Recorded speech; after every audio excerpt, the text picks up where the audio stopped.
Hi guys, and welcome back to another episode of Let's Play Minecraft. I'm your humble host, See You Later, and I'm so glad to have you guys back with us. Thanks for joining us again. And yeah, I'm just hanging out here at our new mob farm. I've been doing a little bit of AFK, so we're just checking out today. We're gonna see, let's see how we've been doing. So after I did a test for a couple of hours and ended up filling up a chest here with gunpowder and almost filling up a whole double chest here with bones. So I took some of those out and then I prepared for a long AFK session. And I realized this thing is pretty quick, you guys. It's doing really great. So after only a couple of hours filling up a double chest, what I ended up doing was before, we had just these two rows of double chests. So I ended up expanding the whole thing, excuse me, by a whole nother double chest. And then just to clear things out for an overnight AFK session, I did pack up some gunpowder into a shulker box. Also put some bones in a shulker box. Rotten flesh, we're still doing great because I remember I built this in the desert because we didn't want too much rotten flesh, and I think this is great because it's the least amount just about that I'm getting of the more common items. One thing I am having to deal with though is arrows. I've already got two shulker boxes of arrows, and with the overnight AFK session, I actually did pop in very early in the morning just to check on things, and I was getting so many arrows, guys, that I now have double chest, and almost another half of a double chest, as well as I moved some over here and then set up this filtration system to do arrows as well. So either we're going to start discarding arrows or we got to figure out something to do with them. I'm thinking maybe I'll build myself a mending bow and we'll start using arrows. I've been using an infinity bow, Mr. David Bowie here, for quite some time, and I only need the one arrow for that whenever you have infinity. But we have so many arrows that I think it would be cool maybe to check out some of the new arrows in the game, the tipped arrows and the golden one. I can't remember. I think it's called the maybe the spectral arrow, I believe. Anyway, we'll check that out later on, but check this out. Gunpowder for days. Remember, I've got a shulker box here, and I also have another shulker box of gunpowder from the previous session in my inner chest. And the bones, you guys, this is going to make things amazing. When we start doing villager trading, I want to get into doing some, I want to build a nano farm. I found a pretty cool design that I'm going to do for a nano farm, and I'd like to put the nano farm like right in the middle of where we're going to do our villager trading. So I haven't figured that all out just yet, but today what I wanted to work on, now that we've got this guy working pretty good and we got plenty of resources from this, I know that string is another really valuable resource for trading. So, because they've got the Fletchers, and this is going to be really a valuable machine that we built here. So yeah, without further ado, let me meet you back at the house, and I've got another pretty cool thing to show you that happened during the several, I'm sure, nights of in-game nights of the AFK sessions. So yeah, let me fly over to the house, and I'll meet you over there. Alright guys, so here we are back at the farm, and everything's pretty much like the way we saw it last time. We've got the new barn over here, still haven't trimmed that out very much, but look what happened while we were AFK. Look at those guys right down there. We have ourselves a couple of undead horse friends. Now, I know that when the lightning storms come, there is a chance that these will spawn from a lightning strike with skeleton riders, and they usually happen in fours. So, but what happened was I came back from an AFK session just to check up on some things, and I was getting ready to go to sleep here, and I happened to see something over in the distance over there, and I was like, "What is that? Is that a monster? Is it a mob?" And I went over to investigate, and sure enough, there were two of these horses just hanging out. One was right over here, and one was in that sugarcane over there. He must have a sweet tooth. And so I grabbed a couple of saddles, saddled these guys up, and made a little temporary enclosure here so they don't run off. But yeah, these guys are awesome. And one of the cool things about these guys are that they're dead. And not dead. They're undead. So we can actually use these horses underwater. Yeah, these guys don't need to breathe air, and they can actually go underwater, and you can ride them underwater, which is really neat. So we'll have to check that out maybe next time. All right, so one of the things I wanted to work on today, and I want to take you down, is I did a little bit of already pre-preparation, and I just want to put the finishing touches with you on our smelter. So first thing, now that we're done with the mob farm, let's do sugarcane farm and mob farm. So we're finished with those. So those are done deals. Let's go ahead and put that in our accomplishments book here. And we'll say, okay, so from the to-do list, we have sugarcane farm done. Hooray. And then we also have completed our mob farm. Done. So those are done deals. Excellent.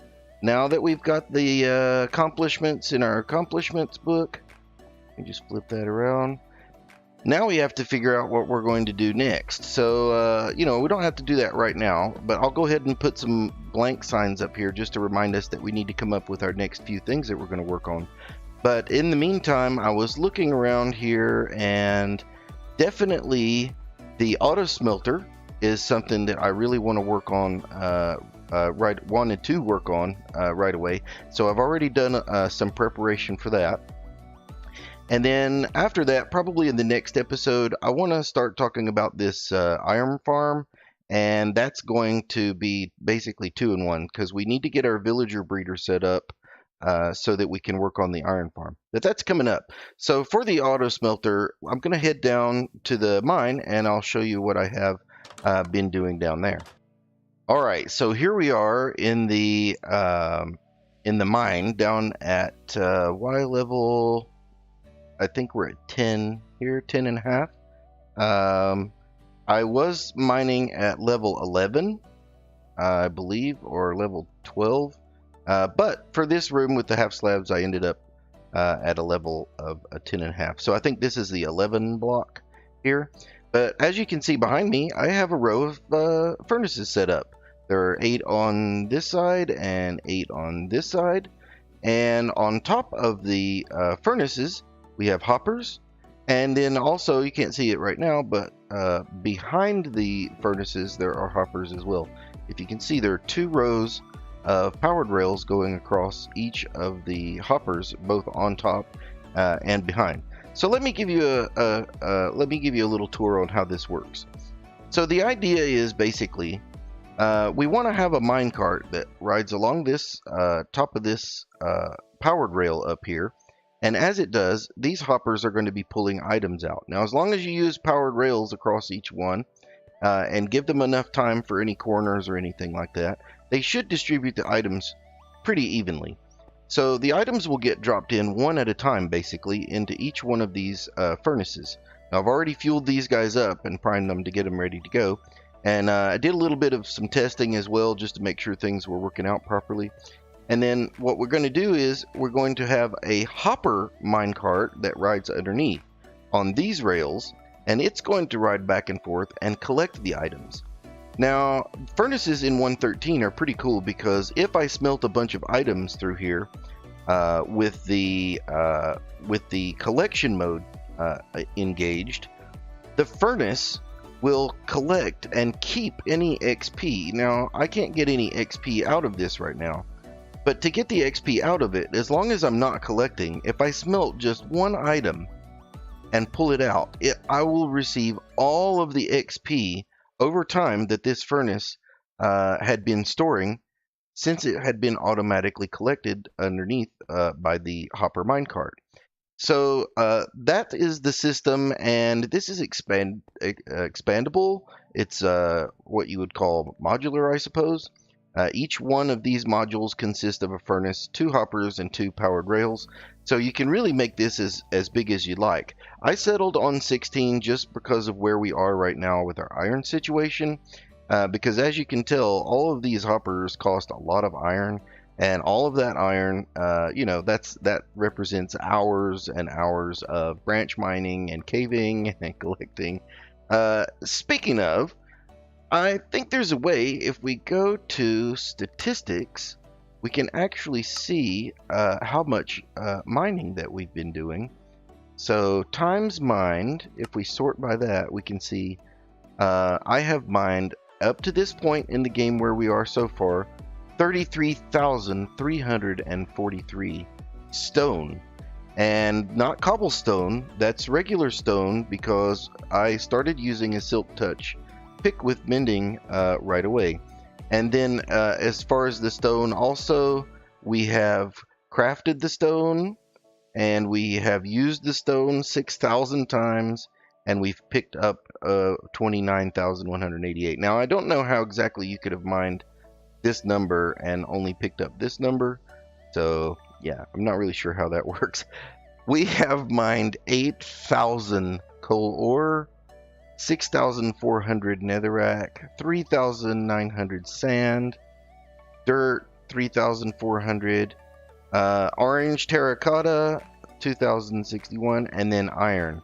So just with the items that I'm looking for the most, and the thing that we need just about the most, I'm always running out of, and that's iron. And up till now, we've only mined 2,577 iron.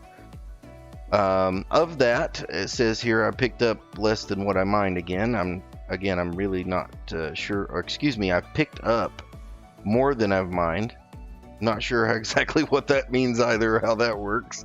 It seems to be off by about, what is that, about 80 blocks or so. So anyway, that's a lot of mining. That's a lot of hours of mining to get that much iron ore. And that's another reason why I'm really interested in getting an iron farm going as soon as possible, because I'm looking forward to the next update, which is the 1.14 Village and Pillage update. And I do plan on updating this world to the Village and Pillage update, but iron farms have been nerfed terribly in that update. So far as what we've seen in the recent snapshots. So I really want to get a stockpile. It's time to get an iron farm going so we can stockpile up some iron. I'll be doing lots of hours and hours of AFK and letting the game run day and night just to be collecting as much iron as possible. Now, I love mining. This game is about mining, and I really don't mind going and mining and doing branch mining. It's very relaxing, and I enjoy it quite a bit, and I don't plan on stopping doing that at all. But I figured an iron farm, I'm not planning on making one of those super, the 10,000 iron an hour, nothing like that. But I would like to have something just to supplement as we're using iron, so that we don't absolutely have to go mining every single time we want to do a project. Anyway, so let me move on. The furnaces here are connected through the rails all the way back here, and this is the minecart with chest that I was talking about earlier that will be carrying off our items. Now, behind it, there is a hopper, and on top there is a chest. And this is so that you can access the fuel input from the front. Because if I just go right back here, I'm just going to hop back here into this cave system. And if we look back here, there is another minecart. Now, this minecart is the one that accepts the fuel.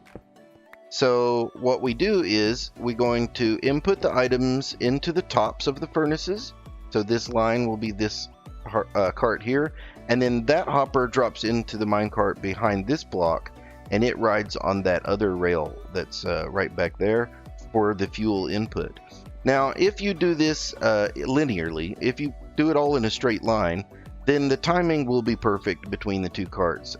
They'll go out, turn around, and come back at the same time every time. If you are OCD and you have to have that, then you should only make this in a straight line with the same number of tracks for the top and side part. However, I'm not that OCD, and as long as the fuel is being inputted and the items are being inputted evenly, I'm not very concerned. Oh, look, we got a big slime back there. Check it out, guys. Our slime farm is working overtime while we're over here. That's great. Okay, so sorry about the getting sidetracked there. So let me just demonstrate. There's nothing in the carts right now, but if I power this block right here, this powered rail, and there's another powered rail that will get powered by this block, we'll send off these two minecarts. And we'll just see that happen now. And you can see the fuel minecart is a little bit behind because it has a farther way to travel than the upper one does, because it wraps around that corner over there. But that doesn't affect anything at all, you guys. It doesn't hurt anything at all. They don't have to run at the same time. And once I shut this lever off, and I've got this redstone lamp just to indicate when the system is on, to remind me. And if I just turn that off, both of the carts will come back. And and there it is. There you can see the other one just back there, right through this little gap. So they'll both come back and park themselves and be ready to be loaded up again.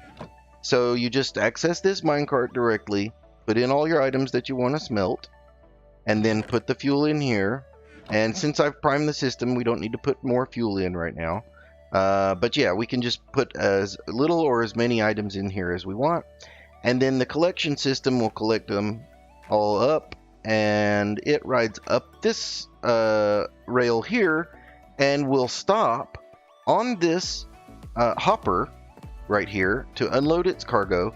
If it's unloading cargo into a chest, or it also works with the shulker box, then this hopper will give an output here to this comparator, which will depower this redstone torch, which will take away the power from this repeater, which will unpower this rail. So if the rail is unpowered, the cart will sit still and unload its stuff. Now, it doesn't have anything in the hopper right now, and the comparator's not activated. So now the torch is off because of this lever. If I deactivate this lever, you can see this is actually the normal state of the operation of this little setup right here. The cart will go, and this will remain powered as long as there's no items in the cart. But as soon as we get items in the cart and they pass through the hopper here, it'll be the same as if I turn this lever off. So the cart will go out, come around, and come up, and it'll stop just long enough to unload its cargo, and then it'll go out for another pass. It's very similar, almost the same setup as our minecart unloading system that we used for the mob farm. Now, in addition to that, if we had a double chest here, which is what I initially had, and then I thought, well, I bet it would be cool to have a shulker box here. But if we have items in this chest, or in the shulker box, even one item, you'll see this light turns on. And the way that works is there's an additional comparator right here that is picking up the contents of this shulker box. And it's sending power around in a loop. You can see the repeaters behind there. And that powers this block from behind with a redstone dust. And that causes this lamp to light up. So we'll know if there are any items with this light. It'll remind us, hey, you need to empty out your chest because you've got stuff in it. And as soon as there's nothing in it and the system is shut down, no lights will be on. So this light will be on whenever the system is running, and this light will be on whenever there are items that have been smelted. Really cool design. Now, this is not my design. I don't take credit for this at all. It's a very cool design, and it works very well. And this is by CubFan135. If you saw my Redstone episode, you would see I did build a copy of it for testing purposes in my creative testing world, the Redstone world there. And that was so that I would know better how to fit it in when I was building this room. Because you can see, this is our same setup pretty much that we had before down here. except for I've expanded the room out and I've chosen some different blocks and done some different patterning. It's kind of dark in here. I hope it's not coming across too dark on the YouTube, but I kind of like it. It's really moody and it's pretty cool. So I tried to make very sure that all of the blocks here have a light level above 7 so that we wouldn't have any mob spawns. But guys, I got a little bit of a story to tell you, and that is, no matter how careful you try to be, there's always a possibility that you miss something because no one is perfect. See those 2 torches behind me right there? See, I'll back up a little bit. See the 2 torches on the other side on either side of this little piston door that I put together? Those 2 torches weren't there before. And through my oversight, all of these blocks right here and here and all of these here up, it's hard to walk when you turn around the other way. All of these blocks were spawnable. And not thinking about it at all, I popped down the little drop chute and started unloading some stuff over here and doing some things. And sure enough, I was about right here, and a creeper must have spawned right over there because it came right up behind me and went boom, and it blew up all of this stuff right here. Now, luckily, we have a lot of stone here and stone bricks, and most of the stuff that got blown up with these stairs, but it took out all of these chests in the front right here, and it exploded stone and broke these chests and exploded stone and diorite and some cobblestone all over the place. So, and took out this chest, half of it. The hopper was okay, and then this dropper right behind here also was broken. So luckily, as far as the redstone goes, it was only the dropper that had to be replaced. Once I put all the chests back, I had plenty of time before they despawned to get all the items back in chests. But it was a valuable lesson, and we are super lucky, you guys, because if a chest like this gets blown up by a creeper, I believe there is a chance that you can lose a lot of the items in it, or you know, they can just get completely obliterated by the explosion. Or what can happen also is that they'll blow out all over the place, and then you won't be able to pick them all up because there's too many to fit in your inventory. My inventory was pretty full at the time as well, from working on other projects. But if that happens, you know, it's going to be pretty ugly, because your items can despawn if you can't recover everything within the 5 minutes of item despawn. So yeah, it took out a couple of these blocks up here too. Had to replace these. Didn't break the floor at all, which was a little bit interesting. And then the last thing I kind of worked on down here that's kind of neat is I just put in a super simple double piston door. And the way this works is this button powers a torch, which powers a redstone line above here, and also that power splits off from the torch and goes down and powers these blocks under here. Now I had to do some fiddling with it. It has quite a delay, and I used a wooden button to give me a longer pulse. That way the door would stay open for a pretty good length of time. But I think I got it worked out. I'll open it for you. So it just opens long enough for you to go through, and the button on the other side is on the same block, so I didn't have to have any really complicated mechanism for opening and closing. Now, what happens is when you power this block, it actually turns off this redstone torch, which I can show you right here. See that? And there's some repeaters on long delays on the redstone chain for each. Don't know if I have made a way to go up there. I think I blocked it up. Anyway, but you can see down here, I don't want to move this because I believe there might be redstone on top of it. That, yeah, when this torch unpowers, then it'll unpower this redstone line, and then the repeaters will delay that long enough for when it repowers. So it's off now. When it repowers, it gives a little bit more of a delay. So I just adjusted the repeaters on top and bottom so that they would both have the same timing, and ended up They're perfectly synchronized, which I'm pretty proud of. It didn't take too long. That was maybe a little half-an-hour project. But I was thinking it would be simple, and things with redstone sometimes, unfortunately, are never as simple as you think they should be. So yeah, it took a little bit longer than I was expecting. But okay, so let's. I'm gonna craft up some stone bricks here, because one of the other things I'd like to do is I'd like to get this finished up, and I'm just gonna put some blocks in to just cover all this up. I think I'm just going to cover. Let's see. It's okay to cover these 3, and then I'm gonna cover the whole front of this, because the idea is that it's gonna be basically like a flush to the wall system. You just walk up and use it just like it is. I'll put a block up here. No, I'll leave that. I think there's a torch up there. And then here we'll cover this part up just like this. I really like to see this cart. You don't really need to, but I think I'm going to leave that part exposed. And then the rest of this I'm just going to cover up, because I don't need to see the redstone. And that way we'll have the lever here. And let's see, if I put that there, I can't open this.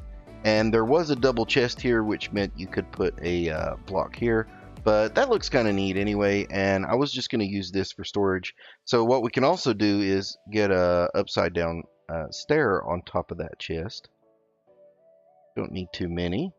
And I'm getting 8 stairs because I'm using the vanilla tweaks from the hermits. I mentioned that many times before. In case you were wondering, you can go to Azumamoid's website and find the vanilla tweaks.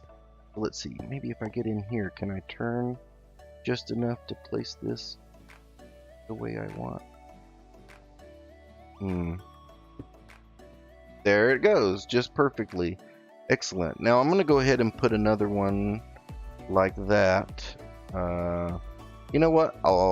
No, I'm not. I'm just going to leave it just like this, because I really like the idea of the shulker box. So we can still open this chest, and we can put extra shulker boxes in here if we want to. And this will be our output there. And I think if I break that, I should be able to get it. Oh, no, I can't. Okay, I might have to rethink that a little bit. Or we could always just put the chest back like it was in the original design. That works as well. This just speeds things up when it comes to moving items around. So we've got our light here, and I can cover these up with stairs on this side, but I'm not going to. Honestly, I really like watching the carts go back and forth. You know, it's kind of like a kitty cat watching a laser beam. So anyway, that's working, and whenever there's an item in here, we will see this light on. And I might put a little couple of signs up here that talks about this.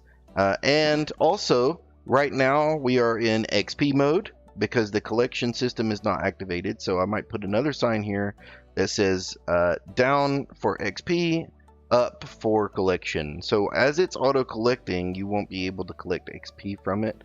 But that's what I like about this design a lot, you guys. It's a really cool design that allows you to have that choice between building up XP and then collecting it when you're ready. So here's our access to the fuel chest and the minecart with where we will put all of our smeltable items in it. So let me go get something to smelt, and we'll see this thing in action. I'll be right back. Alright guys, we're back, and I've got some sand here in our inventory for smelting. Double check and make sure you got the minecart when you do this. You don't want to accidentally put items in the fuel cart, or it'll start going into the hopper immediately. So there we have, let's see, 1, 2, 3, 4, 5, 6, 7, 8 stacks of sand. Now, I'm not going to wait around for the whole thing, but I do want to just kind of give you a demonstration on how fast this thing will smelt just with the 16 items. You can see all the furnaces lighting up as soon as the sand gets dropped in. So we're going to get glass, okay? And as soon as the very first piece of glass comes, there it went. I want to go into collection mode. So I'm sending off the bottom collection hopper cart. And when it comes back around, we should see it stop, and immediately we get this light to tell us that we have items in storage. When it's finished emptying out its items, it carries on collecting again and again. And let's see when it comes back around how many items we're getting in. So there's, yeah, it looks like we're getting about a half a stack every time. If there's 2 items over here, yeah, while this is going across, it'll collect those up, and when it comes back around, it should have a half a stack of items in it to deliver. Yep, it was like 30 or 29. Great, so you can see how fast, look, we've already got a stack of glass, and that was what, only just, you know, I think that was less than a minute. So that's really awesome. And you can make this bigger. If I wanted to expand it, I really like how it is with the 16 in this room right now. So I probably won't expand it where you can see here, but what I may do is make this a turn and have it turn around and go around the backside and do another 16 and then come around the front again and then go back and forth that way. That way we could have, just in this little spot here, 32 furnaces, and we're going to get items back super fast doing it that way. Look at that, guys. Here comes our second stack already. Already smelted up. So if you're impatient and you got a lot of items to smelt, then this is definitely a cool design for you. Now, I will say one thing about the fuel efficiency. You know, one piece of coal will smelt 8 items. If you put in small amounts, like just less than a stack or just less than 2 stacks, you are going to waste fuel. So that's the reason why, for now, I'm sticking with coal, because it smelts the least number of items. The kelp blocks smelt 20 items, and I can't remember how much the blaze rods smelt, but we do have a lot of blaze rods, and we do have a blaze farm, so we could have chosen any of those.